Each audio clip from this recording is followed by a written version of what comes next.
Good morning, good afternoon, good evening, wherever in the world you may happen to be. This is Talk About Your Community, a live stream show that I've been running for, I think, over a year now, intermittently on LinkedIn, and also simultaneously broadcast on YouTube and out on Twitter, for those of you who happen to catch it out there. I'm so glad you have a chance to join in the discussion today, because I'm super excited about the guest that we've got coming on.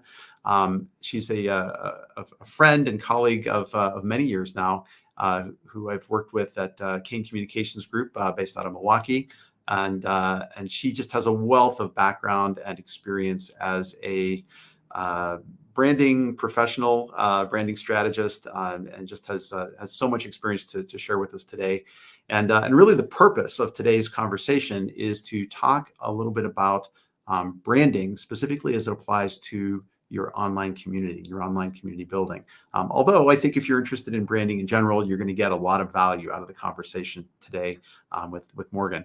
Part of how I started thinking about this and why I jumped at the chance to have Morgan on the show was the fact that she thinks deeply about branding in general, but with online communities, a regular part of the consultancy work that I end up doing is working with organizations through a version of the community canvas. If you don't happen to know that, I can post the link to it online afterward to take a look at. But part of that canvas, it's like any kind of other business model canvas or social media canvas. There's a lot of those sorts of things out there as constructs.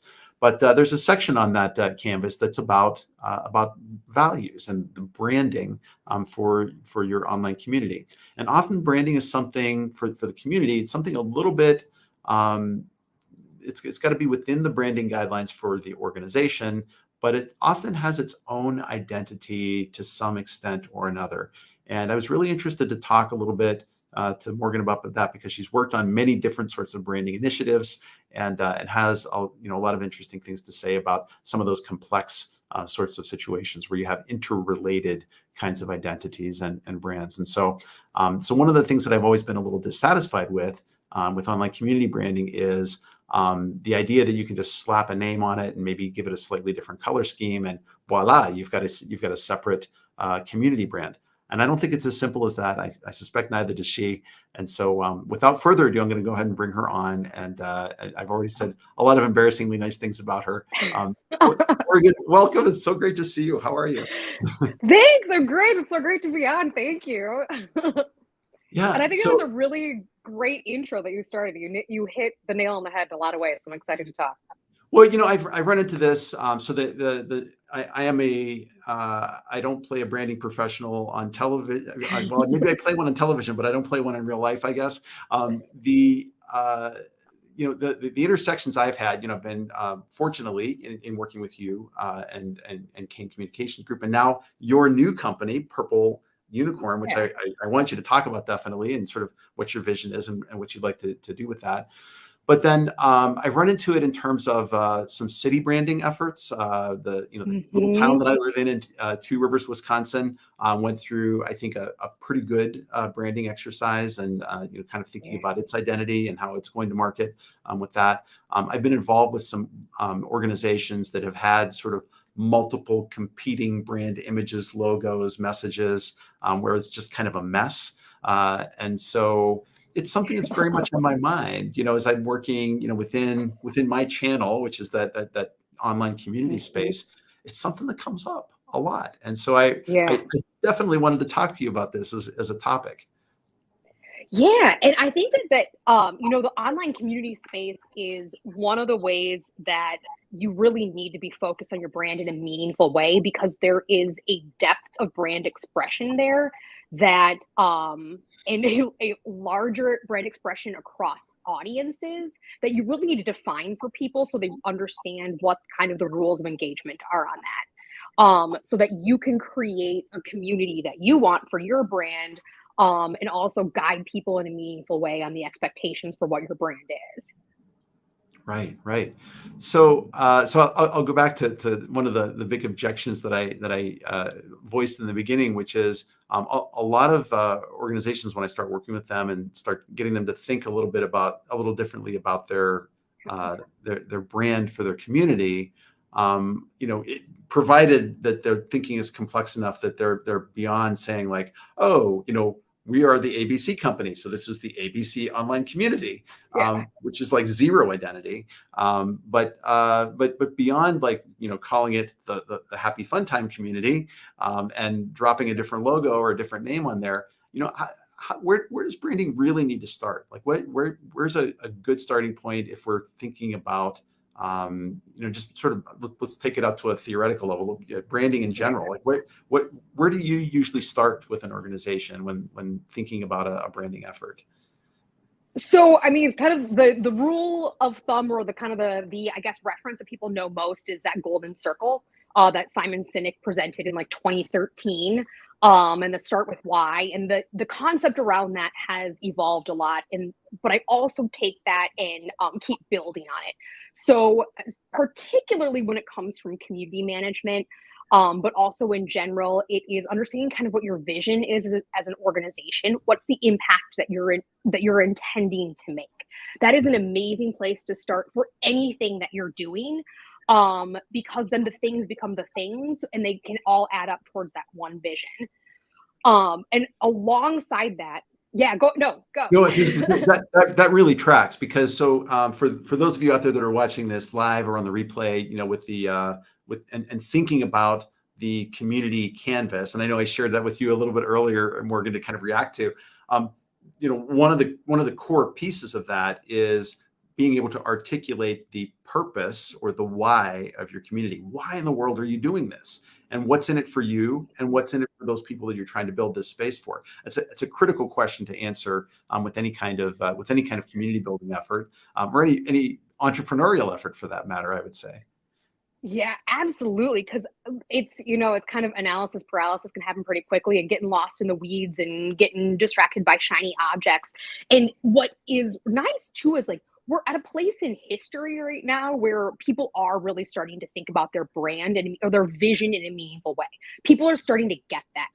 Early in my career, I got kind of the reaction of being like the flighty artist creative type, like, oh yeah, we're gonna talk about our vision. But it really is strategically necessary in order to have any sort of real direction to the community, to the business, to your employees. So that's really, really, really a foundational piece. And then, what describes that? So having a good set of values or commitments, or something that you can really agree on as a corporate, everybody's for corporate values.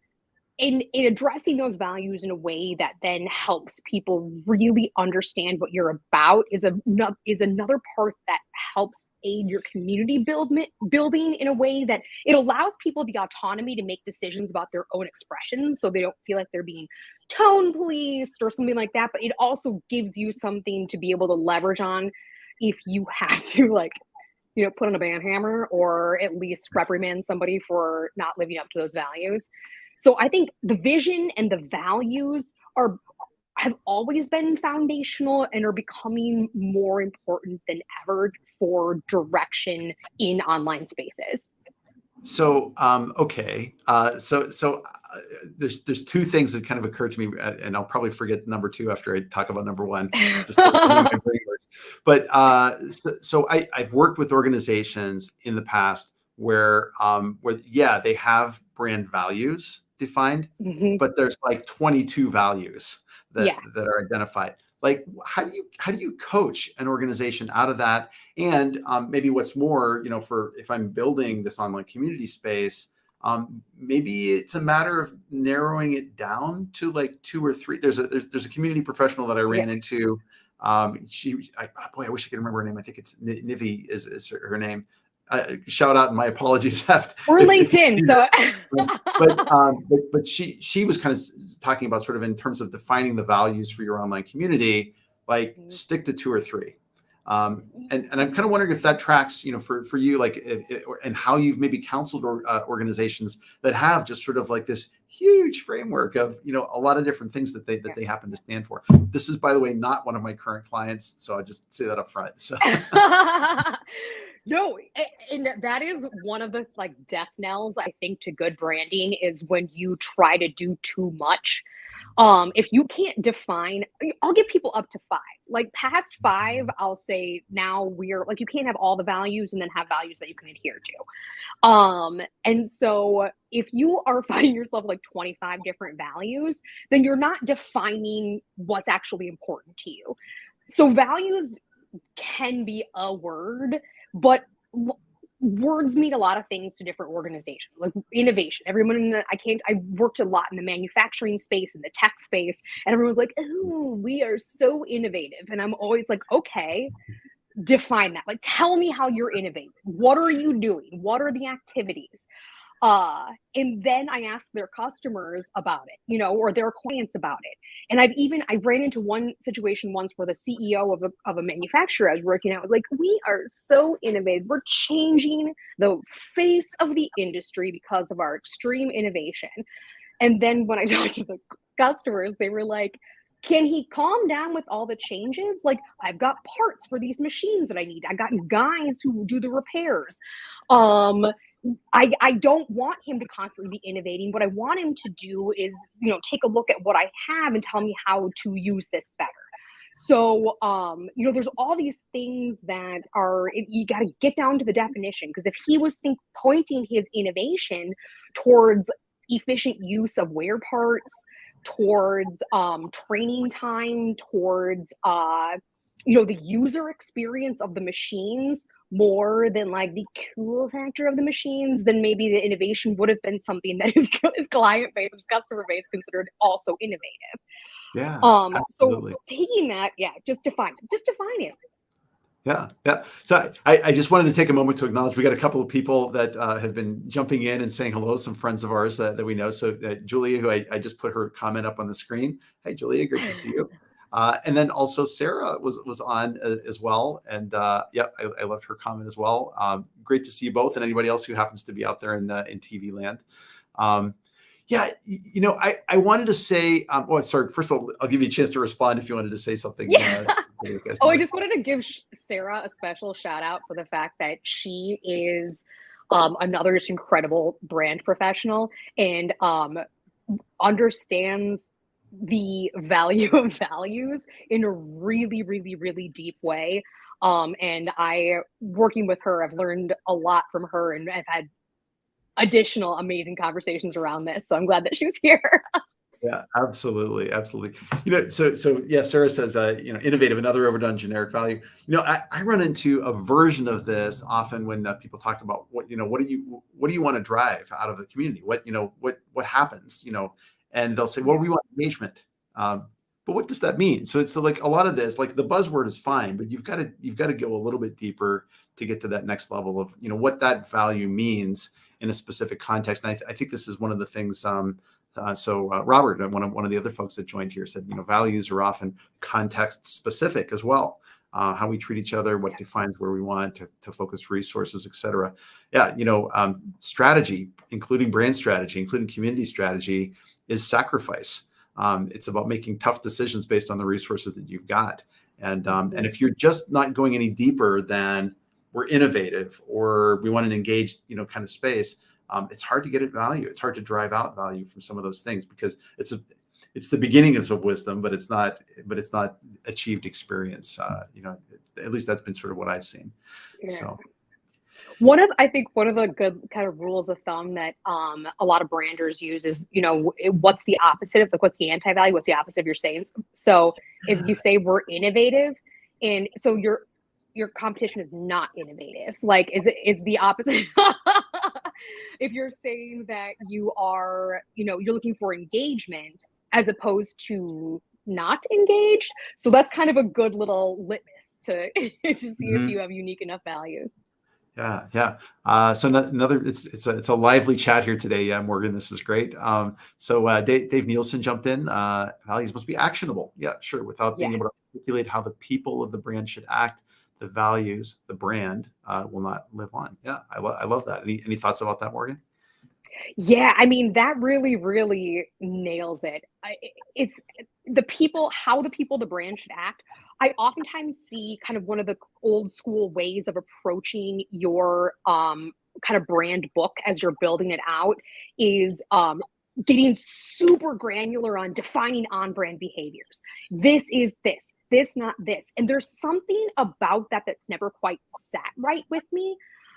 Because if you have to, and I've seen it done well, so I don't want to say that's constantly an exercise in futility, but people, if you have to get that granular with your definition, then maybe you're not being clear enough in the first place. That can maybe be used as like some kind of training module. I think there's ways around that, but if your values are not driving the actionable behaviors of your organization, and if it takes too much explaining about how they need to act, then maybe the issue is not, if it's one employee, maybe the issue is they're not a fit. If it is all the employees, maybe the issue is you need a little bit more meat on those bones. Mm-hmm, mm-hmm. So I wanted to think a little bit about this and some of my experiences working with customers through things like the community canvas. And one of the things that sort of struck me, and it was a question that I posed to you a little while ago in a Slack channel, was, so like, what do I do? Do I just ask a customer like, well, what are your organization's values? And you said, well, maybe not so much, because like, you're going to get sort of the pat answers about, sort of what the corporately defined values have been, but are those really the values? And you suggested maybe it's more about asking them to just tell stories about their experiences with the company. How does that work? Like, how do you structure that kind of conversation? That's one of those things is, I'm going to answer your question, I promise, but first I want to rewind a little bit about Yeah, I mean, not in the conversation, but just pull back even kind of one level up. One of the things that we're seeing as we're doing things like organizing online communities and organizing brands for this kind of access to conversation, to community in general, it takes some emotional intelligence. It takes listening. It takes, like, ask anybody who does community management for a living, the emotional labor it takes to take that on. And so that also, knowing how that brand expression requires that level of emotional labor and commitment, that's how I want to approach things when I'm building the brand, so that I can, you're kind of sharing that emotional labor amongst everybody. So really, when it comes down to basic qualitative interviews for how you get to those values and how you get to the real core of what people are talking about, it takes a little bit of upfront understanding of who the people are, but then it just takes a lot of kind of sometimes bonkers questions about them as human beings, or tell me about a time when kind of thing. I like to ask CEOs. This is actually a question that I learned from Sarah Frasick, was what did you want to be when you were growing up? Is something that I have gotten in just insane amounts of insights about a person's values. It is, what did you want to be when you were growing up? How is that then similar to what you're doing today? Because you're not a different person. If you wanted to be a ballerina when you were a kid, or a fireman when you were a kid, every kid kind of has different reasons for why they wanted to be a ballerina or a firefighter. Or I wanted to be Rainbow Bright at one point in my childhood. And so the kid that wanted to be Rainbow Bright and was excited about that, something about that translates to who I am today and what I choose to do today. And so now, as a business owner, how I'm going to be building my own business. I mean, I named my business Purple Unicorn. I'm obviously someone who wanted to be Rainbow Bright as a child at some point. And so that can really give you that insight into how they're structuring their own organization. So also then taking that and asking the employees of the organization things like, what made you want to work here? What attracted you to this position? But also, what makes you feel proud about working here? What makes you proud or emotional about the job you're doing and the outcome of what you're doing? And that's really where some of those values truly live.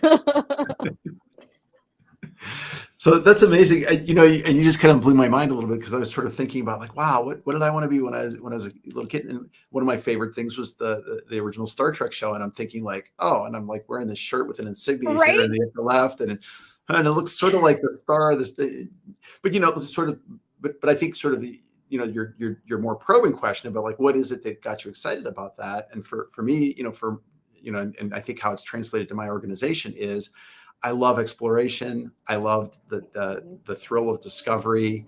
I love leaving a place better than I found it, and so like that, those values have absolutely translated into my current brand and the stuff that I try to do, with Clocktower.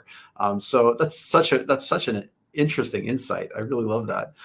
Also, you love creating communities out of differentiating like completely different cultures coming together and finding a place for them to like. That's very Star Trek, Yep. especially OG Star Trek. Oh my gosh, I'm trying to create the Federation of Planets. So that's See, hilarious. it's all there.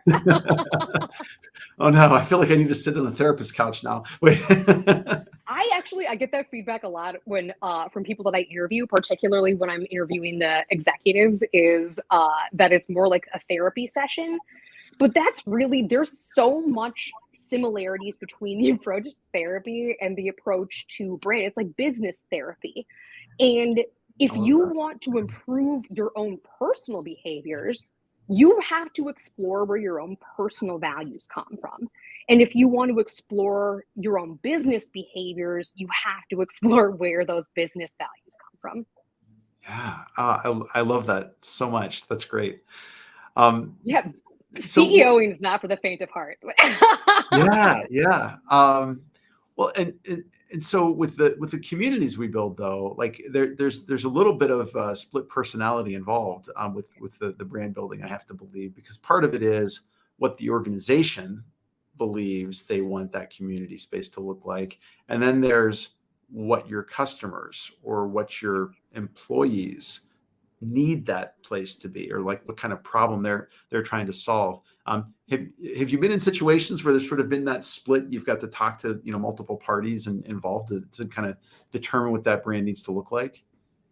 Oh yeah, that is foundational in the brand work in general. I know a lot of people are like, let's just get all the executives together and have a workshop where we like write words on a whiteboard and like, squint your eyes and nod at them and then be like, yeah, we're nailing this.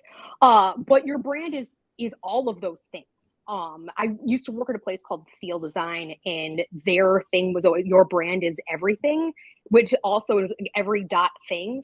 So your brand is everything, but it's also everything.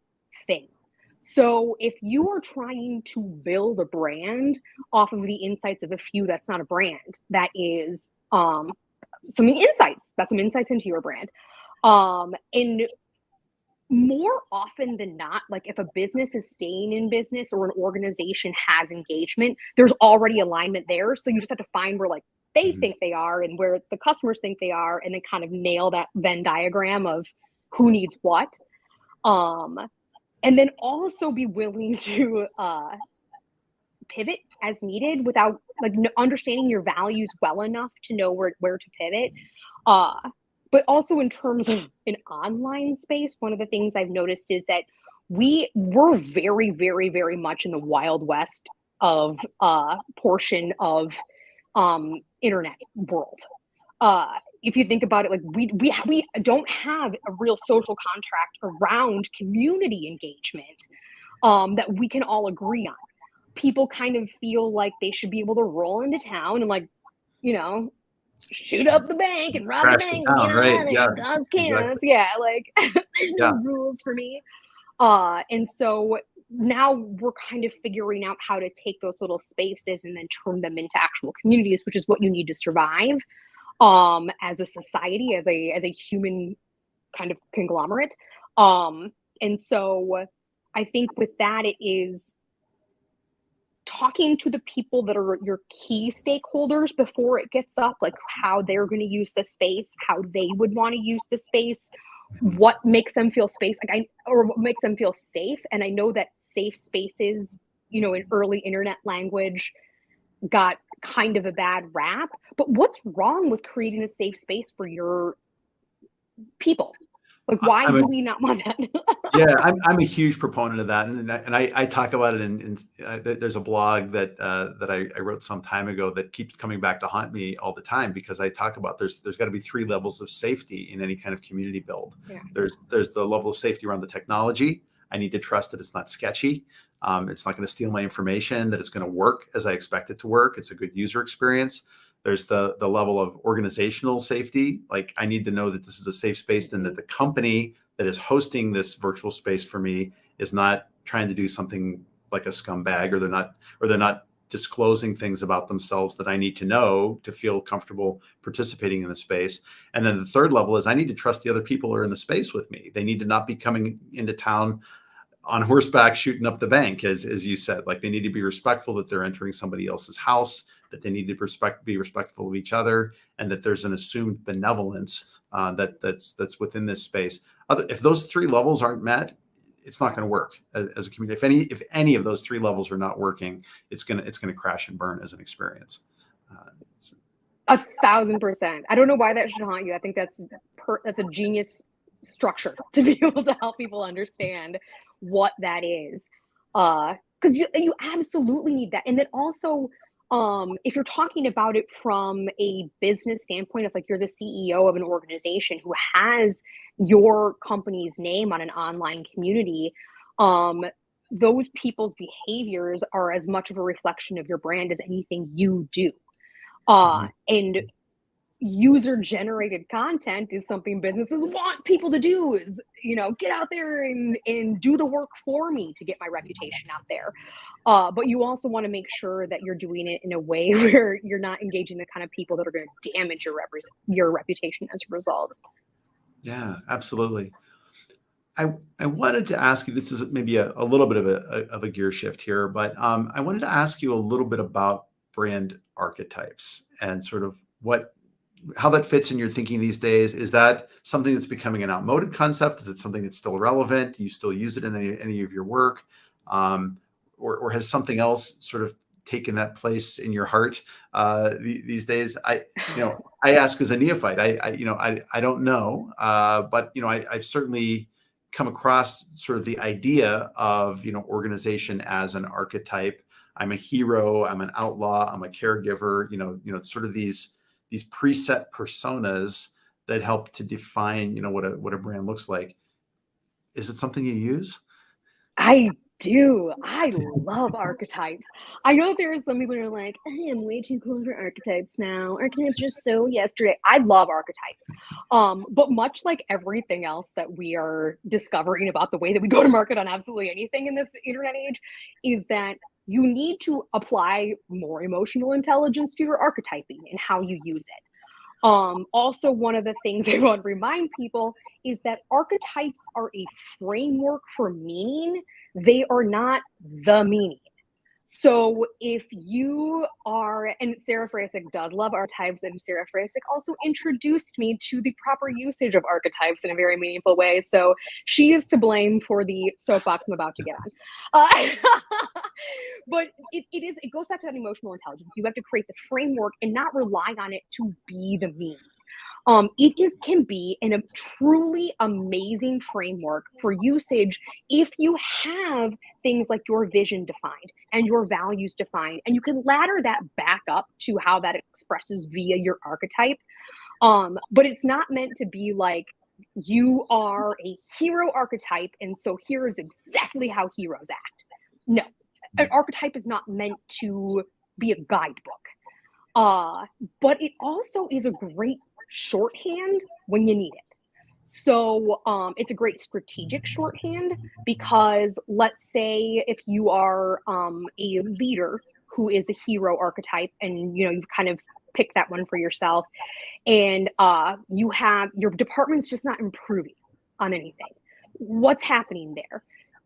You're like, all right, well, let me check my archetype weaknesses and traps. And like swooping in to save the day is a very hero-like weakness or trap of that archetype. So it allows you to then say, oh crap, am I not giving them the opportunity to improve? Am I not, am I swooping in and saving the day rather than teaching them how to do something better? And then so that gives you that pause point. Or if you're a sage organization, you can't make a darn decision about absolutely anything. One of your weaknesses or traps can be analysis paralysis.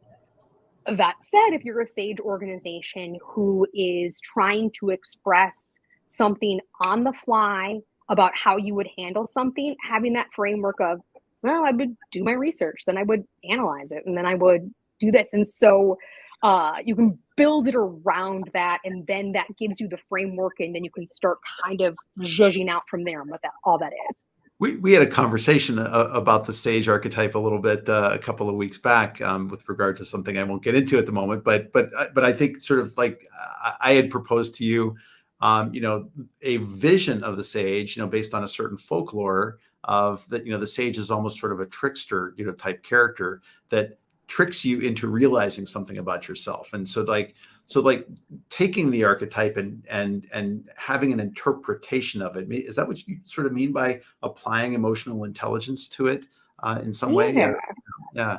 So yeah, finding a way to put a twist on it, or right. Yeah, well, because also one of the things about a sage archetype is one of their like traps can be that they get too like stiff and boring and corporate. Because a lot of people think of like a lot of the imagery that comes with the sage archetype is like an old guru like meditating in a cave. Right. But it can also be a trickster who tricks people into a new like. Is there anybody funnier than the Dalai Lama? Like he's pure comedy. He's hilarious, but he's funny in a way that you're like, oh, you just gave me some truth about the world. I mean, there's a lot of cool sage archetypes that are out there. Like I think back, there's an old '80s movie that's super cheesy but it was so much fun. The Adventures of Remo Williams, where the character who's sort of the martial arts guru is addicted to soap operas and is always like beating up his protege. So it's sort of almost an antagonistic relationship that you learn through the antagonism of this mentor character, to do things. So yeah, I love that idea of sort of taking the archetype and then how do you take it to that next step beyond, give it a twist and make it meaningful for that organization. So related to that, I wanted to ask you, so what do you do for organizations? And I've run into this before, with when, the archetype for that community or for the organization itself is something that's almost a cliche for that organization. So in other words, you're a healthcare organization and they say, oh, well, our archetype is we're caregivers. We're helping other people, but that doesn't help you stand out in the marketplace at all. Right. How do you apply something like that? That gets down to, again, like fleshing it all out. Like your archetype can help you understand your motivation. So if you're a caregiver, then you your intention is to create a caretaking space or create love for a space. But that doesn't mean necessarily that you're just then becoming kind of like a codependent weirdo. Like that maybe is like a level 1 caretaker. That is one of the things too that I think when it comes to archetypes is that if you get deep into archetypes, you level up as you go. So you might be like a level 1 caretaker might be like, I just give myself so completely that there's nothing left of me. And so that really, then you lose your own identity in that because your entire identity becomes caretaking. Mm-hmm.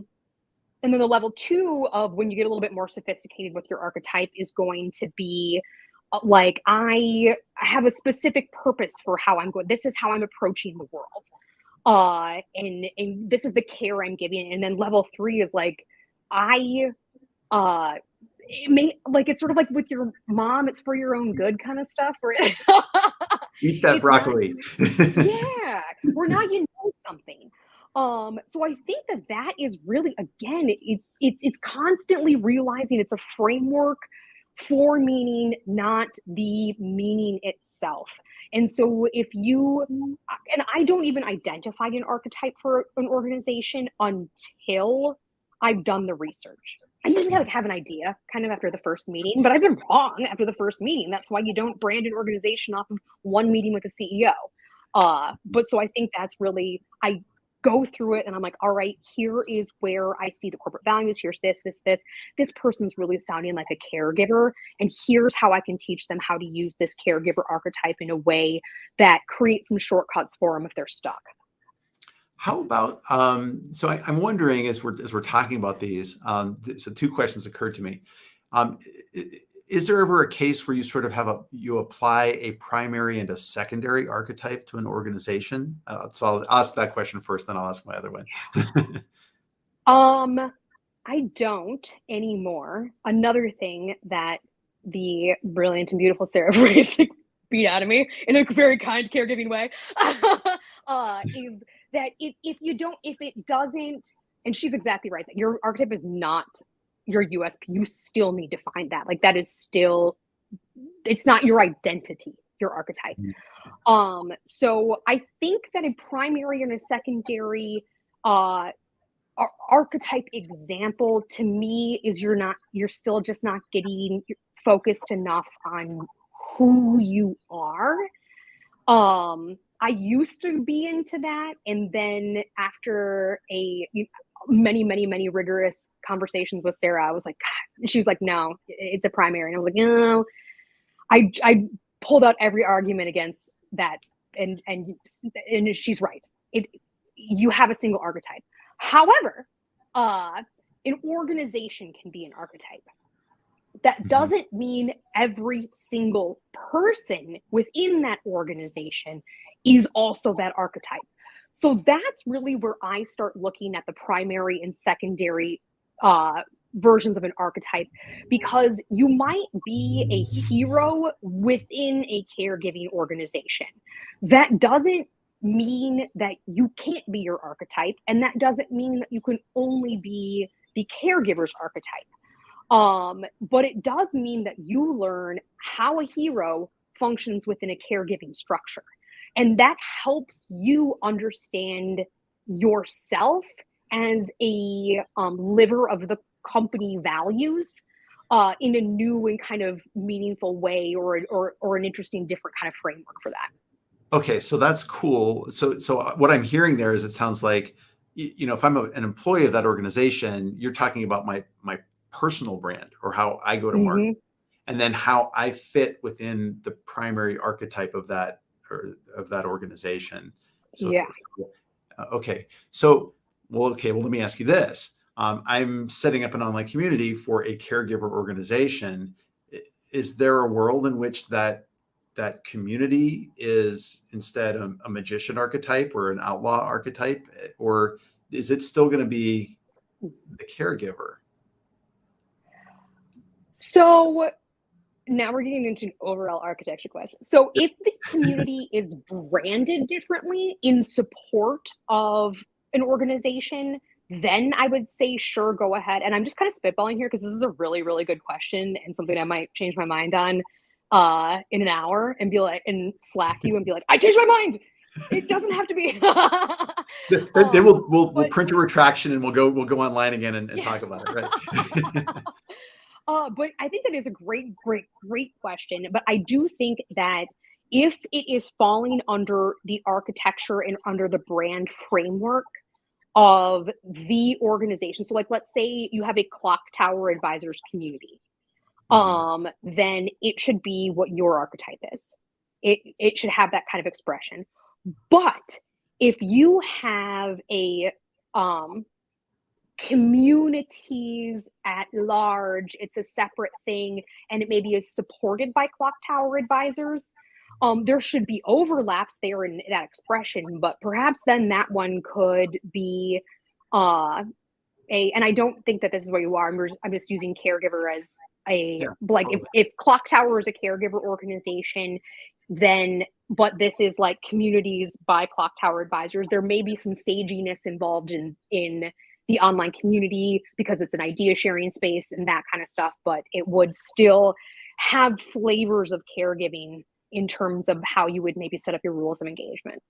That's really helpful. And I like that. And I think especially in terms of communities that get set up by an organization, or they're underwritten by an organization, but there may be a community that serves an industry category or a community of practice that is not specifically branded, by that organization. So I could definitely see cases where that makes a lot of sense to do, and could be a different archetype, but it still needs to echo back. I get this a lot with sort of branding from a visual design standpoint, with communities where there are things that need to call back to the brand standards of the corporate brand, but you need to understand that you're in a slightly different place, but it's still within the same family or organizational structure. Absolutely. I'm glad to hear you say, because a lot of people don't understand. I'm always like, why did you use that circle? It's like, well, because your logo is filled with circles, and this is like an expression of this. So we built it up of that. That's great. That's great. Oh, thank you so much, Julia. That's very kind words. Thank you, Julia. We're just having a wrap session. It's just this is the kind of conversations we usually have, I think. So right. Yeah. I know other people have to listen to us. Right. So that is so amazing. So I see, man, 40 minutes have flown by really, really quickly here. I wanted to pause to just talk a little bit about Purple Unicorn and sort of like what prompted you to create this, and sort of like how you're going to market, and sort of thinking about yourself and the services that you provide and how people can learn more about you. Give us the scoop. Yeah. So having my own business was something that I think has always sort of been just in the back of my mind. And it was one of those things that eventually became such an inevitability I couldn't ignore it anymore. And so it felt like the right time and the right place. And so I launched it at the end of Q1. And it really is meant to fulfill this sort of like overthinking it type branding that I do, that I think is the necessary amount of thinking for how the world functions today. Bringing that kind of level of emotional intelligence. But it also is meant to be a space where people can have access to unique type of experts like you, that we can all work together to solve their problems in a meaningful way. So it's a little bit different than kind of your traditional agency structure, where there's nothing wrong with that. That's fabulous. I'm not trying to say that doesn't work. But if you don't need that, and you need some strategists to come in and solve your big problems, that's us. Yeah, absolutely. That's great. So if somebody wants to get in touch with you to talk a little bit about their brand or the branding for their online community, what's a good way to connect up? So you can go to purpleunicornbranding.com, or you can just email me at morgan@purpleunicornbranding. If you run into a bunch of circles and a bunch of purples, you're there. Awesome. Well, Morgan, this is fascinating. And I think this was extremely valuable for those of us that are thinking about community building, but I think just generally good advice about thinking about our brand messaging, how it connects to values, and getting back to why in the first place. I'm so grateful to have you as a friend, and that you were able to join me on the show here today. Thank you for coming. Yeah, thank you for having me. And for those of you who are tuning in now or later, I just wanted to let you know we've been on a bit of an intermittent schedule with doing these live streams, but getting back on track. I wanted to give a shout out to Kalisa Mickle, who's been kind enough to jump in and be my backstage manager and wrangler for a lot of this work. So I think we're going to be on a much more regular schedule going forward, trying to do these about every 2 weeks. So about 2 of these a month.